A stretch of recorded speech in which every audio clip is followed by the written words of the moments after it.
Hello students, welcome back to my YouTube channel. आज के video में हम प्रश्नमाला 5.2 से संबंधित उदाहरणों को हल करने वाले हैं। तो चलिए शुरू करते हैं। इसके फर्स्ट एग्जाम्पल यानी एग्जाम्पल नंबर जो 6 है, उसमें एक त्रिभुज एबीसी का क्षेत्रफल ज्ञात करना है जिसके शीर्ष में दिए गए हैं।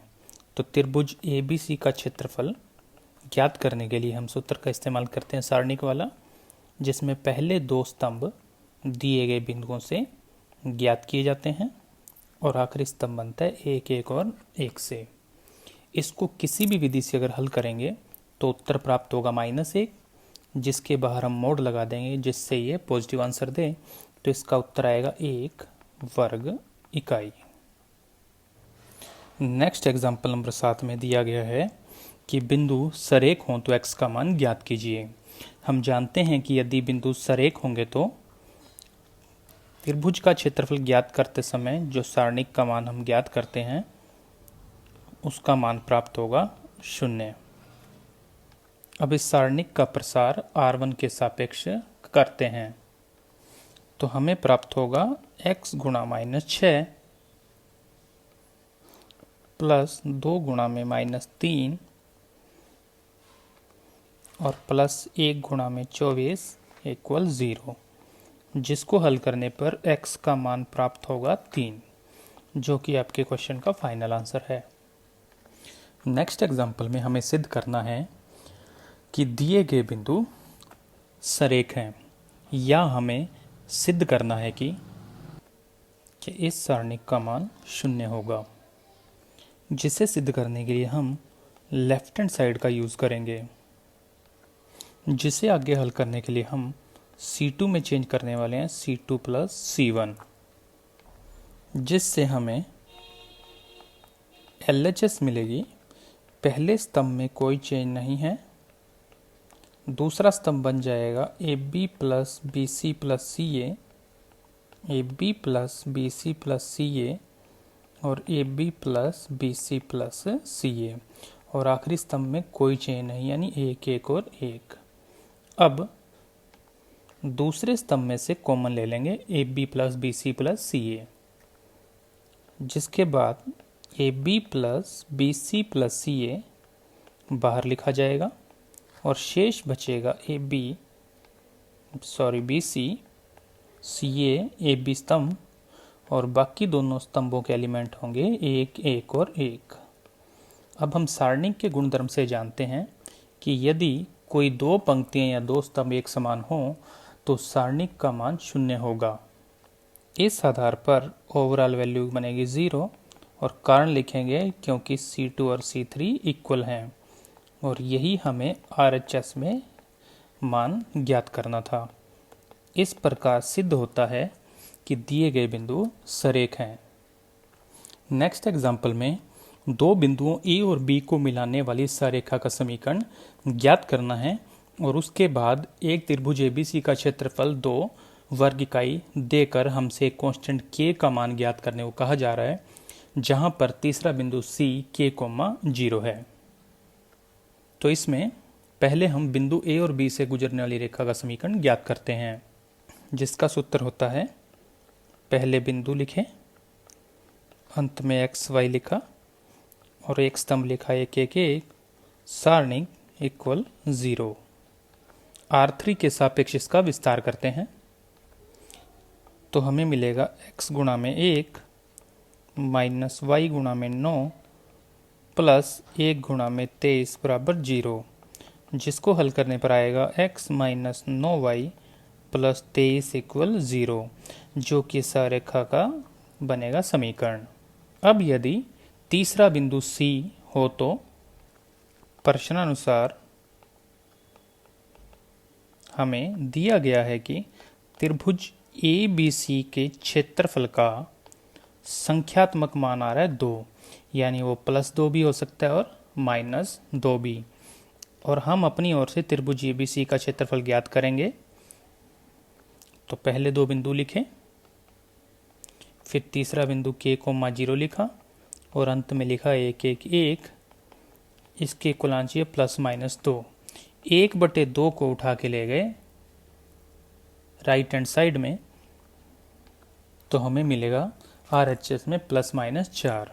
अब इसका प्रसार R3 के सापेक्ष करने पर हमें प्राप्त होगा K गुणा में 1 माइनस 0 प्लस 1 गुणा में 23 इक्वल प्लस माइनस 4, जिससे आगे हल करने पर मिलेगा K बराबर माइनस 23 प्लस माइनस 4। एक बार लिया जाएगा प्लस और एक बार माइनस। जब लेंगे प्लस तो उत्तर मिलेगा माइनस 19 और माइनस लेने पर मिलेगा माइनस 27, जो कि अभिष्ट K के मान होंगे। नेक्स्ट एग्जाम्पल में समीकरण निकाय के लिए हमें पूछा जा रहा है कि समीकरण निकाय कैसे हैं, और यदि हल संभव हो तो सारणिकों वाले नियम से हल ज्ञात कीजिए। इसके फर्स्ट पार्ट में दिया गया समीकरण निकाय, जिसको नाम देते हैं समीकरण नंबर 1। अब पहले मान ज्ञात करते हैं डेल्टा का, जो कि गुणांकों से बना हुआ सारणिक होगा। तो हमें मिलेगा 2 माइनस 3, 2 और 3 से बना हुआ सारणिक, जिसको हल करने पर हमें उत्तर प्राप्त होगा 12, जो कि नॉन जीरो है। इसलिए समीकरण निकाय स्वतंत्र और संगत होगा, जिससे अद्वितीय हल प्राप्त होगा। इसके बाद हम डेल्टा 1 का मान ज्ञात करते हैं, जिसमें पहले स्तंभ के स्थान पर आएगा 3 और 9 से बना हुआ स्तंभ। तो हमें प्राप्त होगा 3 9 माइनस 3 और 3 से बना हुआ सारणिक, जिसका मान प्राप्त होगा 36।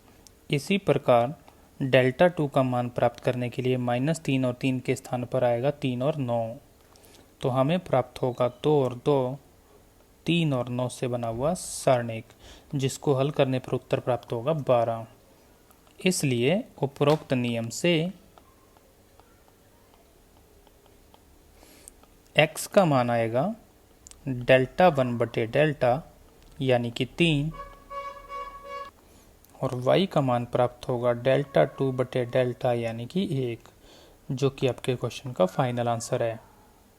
सेकंड क्वेश्चन में दिया गया समीकरण निकाय, जिसको नाम देते हैं समीकरण नंबर 1। अब मान ज्ञात करते हैं डेल्टा का। तो 1 2 2 और 4 से बना हुआ सारणिक प्राप्त होगा, जिसका उत्तर आएगा 0। इसलिए अद्वितीय हल प्राप्त नहीं होगा। अब हम आगे का आंसर ज्ञात करने के लिए डेल्टा 1 और डेल्टा 2 का मान भी ज्ञात करते हैं, जो आएगा 5 10 और 2 4 से बना हुआ सारणिक, और 1 2 और 5 10 से बना हुआ सारणिक, जिनको हल करने पर पुनः हमें उत्तर प्राप्त होंगे 0। अब चूंकि डेल्टा भी 0 है और आगे आने वाले प्रत्येक सारणिक का मान भी 0 आ रहा है, इसलिए निकाय के अनंत हल होंगे। अब ये निकाय संगत है या असंगत, इस बात की पुष्टि करने के लिए आप इन दोनों सहरेखाओं पर ध्यान दीजिए या दोनों समीकरणों पर ध्यान दीजिए। ये संपाती रेखाओं को व्यक्त करने वाली समीकरण है, इसलिए निकाय संगत होगा। यही आपके क्वेश्चन का फाइनल आंसर है। हमारे नेक्स्ट एग्जाम्पल में लिखा गया है कि सिद्ध करो कि दिया गया समीकरण निकाय असंगत है और इसका हल संभव नहीं है। तो सबसे पहले दिया गया समीकरण निकाय, जिसको नाम देते हैं समीकरण नंबर 1। अब सर्वप्रथम ज्ञात करते हैं डेल्टा, जो कि गुणांकों से बना हुआ सारणिक होगा, जिसका मान ज्ञात करने पर हमें प्राप्त होगा 0। इसके बाद डेल्टा 1 ज्ञात करते हैं, जिसमें 1 1 2 के स्थान पर हमें 2 5 और 11 का यूज़ करना होगा। बाकी शेष 2 स्तंभ वैसे ही रहेंगे जैसे हैं। इसको हल करने पर हमें प्राप्त होगा 4, जो कि नॉन जीरो है। इसी प्रकार हम डेल्टा 2 का मान ज्ञात करेंगे, जो हमें प्राप्त होगा -8। इसी प्रकार डेल्टा 3 भी ज्ञात करेंगे, जिसका मान प्राप्त होगा 4, और ये मान भी मिल रहे हैं नॉन जीरो। अब स्पष्ट है कि डेल्टा इक्वल 0, लेकिन डेल्टा 1, डेल्टा 2 और डेल्टा 3 में से कोई भी 0 नहीं है। इसका मतलब निकाय असंगत होगा जिसका हल संभव नहीं है, और आपको यही सिद्ध करना था। एग्जाम्पल नंबर 12 में फिर से हमें समीकरण निकाय का हल ज्ञात करना है, जो कि सारणिकों के प्रयोग से हमें हल करना है। तो सबसे पहले दिया गया समीकरण निकाय, जिसको नाम देते हैं समीकरण नंबर 1। इसके बाद हम गुणांकों से बनी हुई मैट्रिक्स सारणिक ज्ञात करते हैं, जिसको कहते हैं डेल्टा, जिसका मान ज्ञात करने पर हमें प्राप्त होगा -4 यानी कि नॉन जीरो। इसके बाद ज्ञात करते हैं डेल्टा 1, जिसके लिए पहले स्तंभ के स्थान पर लिखा जाएगा 9, 52 और 0 से बना हुआ स्तंभ। शेष दो स्तंभों में कोई परिवर्तन नहीं होगा, जिसको हल करने पर हमें प्राप्त होगा उत्तर -4। इसके बाद ज्ञात करते हैं डेल्टा 2, जिसमें दूसरे स्तंभ के स्थान पर आ जाएगा 9, 52 और 0 से बना हुआ स्तंभ, जिसे हल करने पर हमें उत्तर प्राप्त होगा -12। इसी प्रकार डेल्टा 3 का मान ज्ञात करें तो आएगा 1, 2, 2, 1, 5, 1 और 9, 52 और 0 से बना हुआ सारणिक, जिसे हल करने पर उत्तर प्राप्त होगा -20। इसलिए उपरोक्त नियम से x का मान प्राप्त होगा -4 बटे -4 यानी कि 1, y का मान प्राप्त होगा -12 बटे -4 यानी कि 3 और z का मान प्राप्त होगा -20 बटे -4 यानी कि 5, जो कि आपके क्वेश्चन का फाइनल आंसर है। नेक्स्ट एग्जाम्पल में हमें मैट्रिक्स सिद्धांत से समीकरण निकाय को हल करना है, जिसमें दिया गया समीकरण निकाय, जिसको नाम देते हैं समीकरण नंबर 1, इसे मैट्रिक्स रूप में बदल देते हैं, जिससे एक मैट्रिक्स मिलेगी 2 गुणा 2 ऑर्डर की, जो कि इसके गुणांकों से बनी हुई होगी। तो 5 - 3 1 और 2 से बनी हुई मैट्रिक्स, और इसके साथ 2 चर x और y से बनी हुई स्तंभ मैट्रिक्स, और इक्वल में 2 और 3 से बनी हुई स्तंभ मैट्रिक्स। अब पहली मैट्रिक्स को A मान लेते हैं, XY वाली मैट्रिक्स को X और RHS वाली मैट्रिक्स को B मान लेते हैं। तो इसके बाद X मैट्रिक्स का मान बनेगा A इनवर्स इंटू B, जिसको नाम देते हैं समीकरण नंबर 2।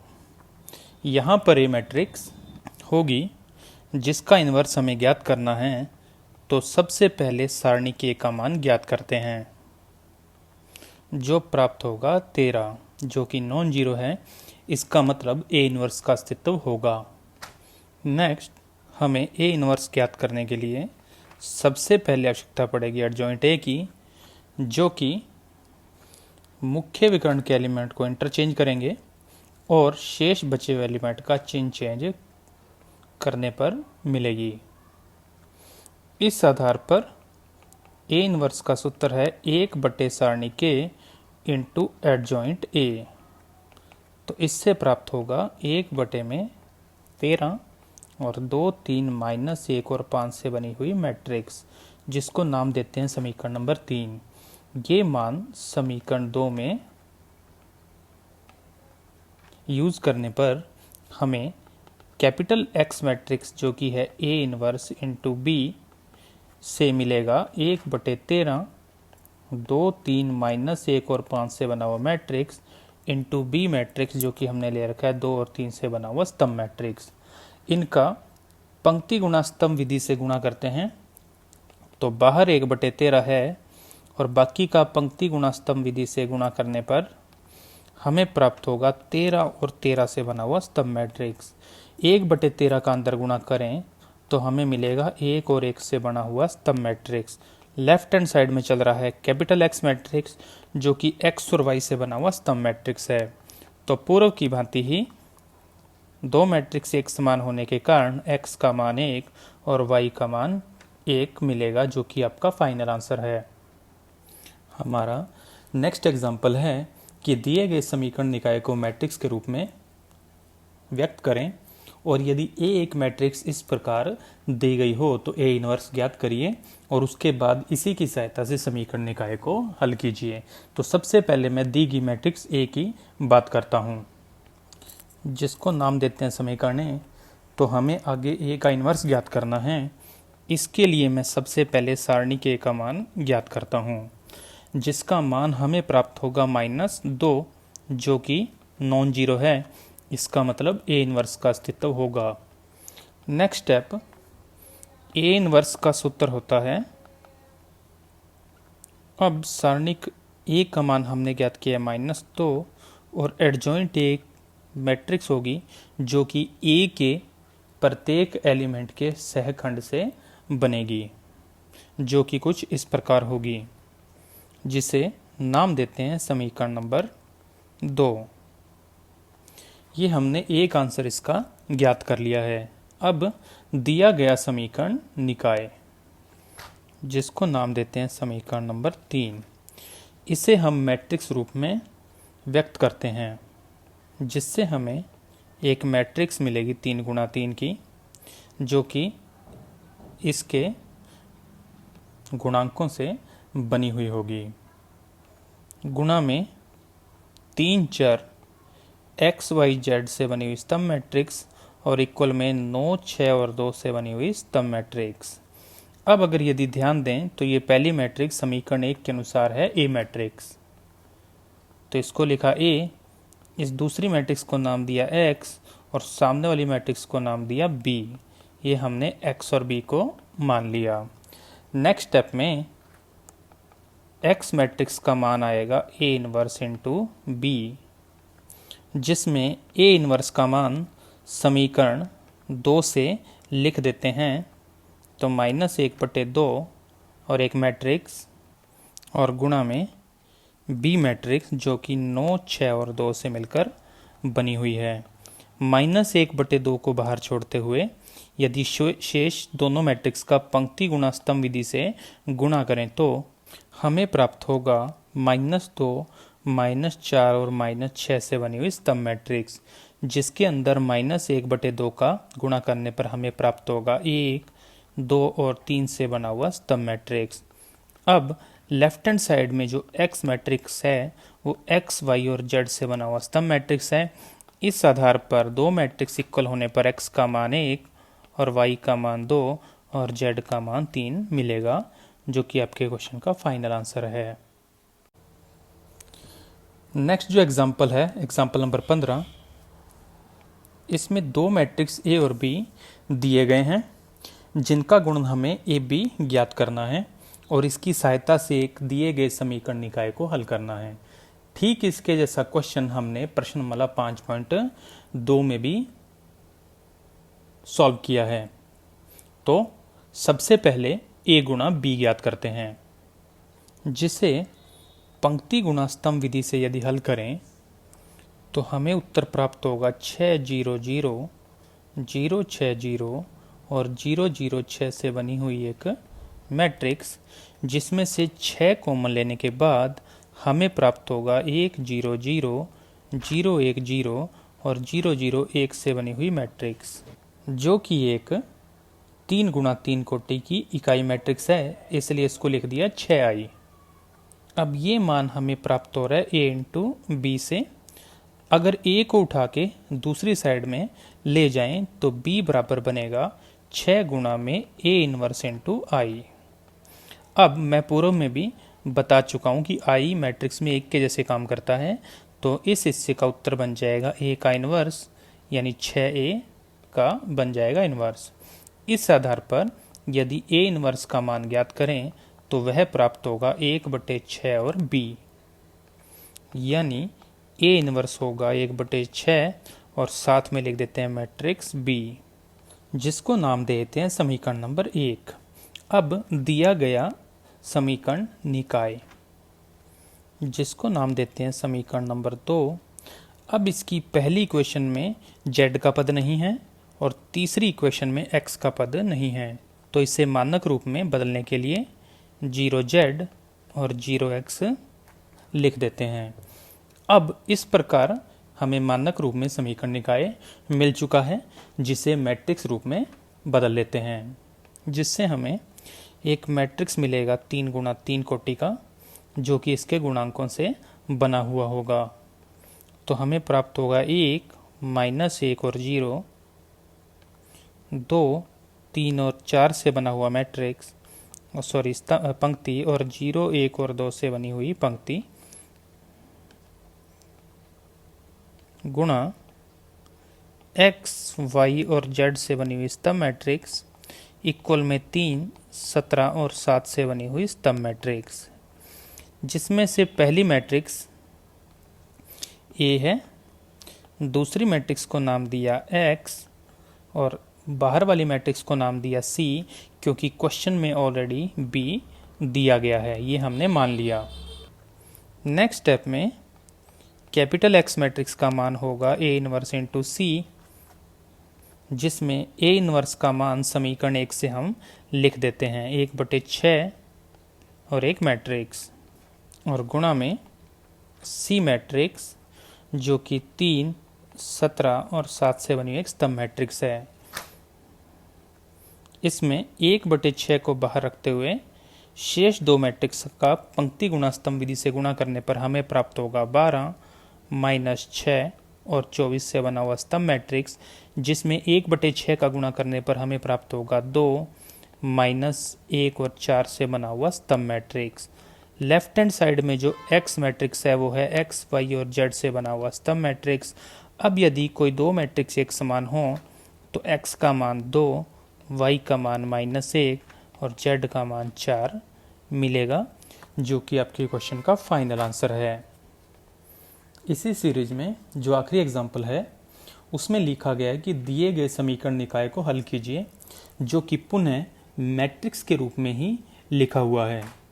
हमने इसके जैसा क्वेश्चन भी प्रश्नमाला 5.2 में हल किया है।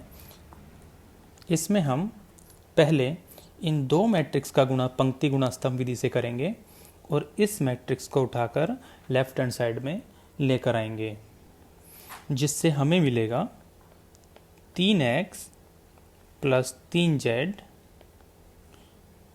2x प्लस y और 4x प्लस 2z से बना हुआ स्तंभ मैट्रिक्स, माइनस 2y, z और 3y से बना हुआ स्तंभ मैट्रिक्स, और इक्वल में 8, 1 और 4 से बना हुआ स्तंभ मैट्रिक्स।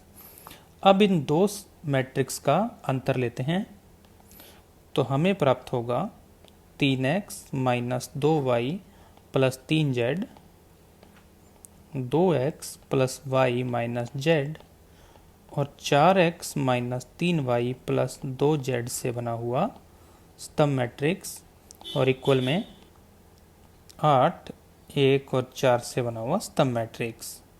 अब कोई दो मैट्रिक्स एक समान हैं तो संगत भी एक समान होंगे। इससे हमें समीकरण निकाय कुछ इस प्रकार मिलेगा, जिसको नाम देते हैं समीकरण 1। ये वो समीकरण निकाय है जिसे हमें हल करना है, लेकिन क्वेश्चन में ये स्पष्ट नहीं बताया कि हमें मैट्रिक्स से हल करना है या सारणिक से। इसलिए जब तक मुझे ना कहा जाएगा मैं सारणिक विधि से ही इसको हल करने वाला हूँ। इसके लिए सबसे पहले ज्ञात करते हैं डेल्टा, जो कि गुणांकों से बना हुआ सारणिक होगा। तो आ जाएगा 3, -2 और 3, 2, 1 और -1, 4, -3 और 2 से बना हुआ सारणिक, जिसे हल करने पर हमें उत्तर प्राप्त होगा -17, जो कि नॉन जीरो है। इसी प्रकार ज्ञात करते हैं डेल्टा 1, जो हमें प्राप्त होगा -17, डेल्टा 2, जिसका हल प्राप्त होगा -34, और डेल्टा 3, जिसका हल हमें प्राप्त होगा -51। इसलिए सारणिकों से हल करने वाले नियम से हमें x का मान प्राप्त होगा डेल्टा 1 बटे डेल्टा, y का मान प्राप्त होगा डेल्टा 2 बटे डेल्टा और z का मान प्राप्त होगा डेल्टा 3 बटे डेल्टा। इस आधार पर -17 बटे -17 यानी कि 1, -34 बटे -17 यानी कि 2 और -51 बटे -17 यानी कि 3 क्रमशः x, y और z के मान होंगे, जो आपके क्वेश्चन का फाइनल आंसर है। अगले वीडियो के साथ जल्दी मिलेंगे। धन्यवाद।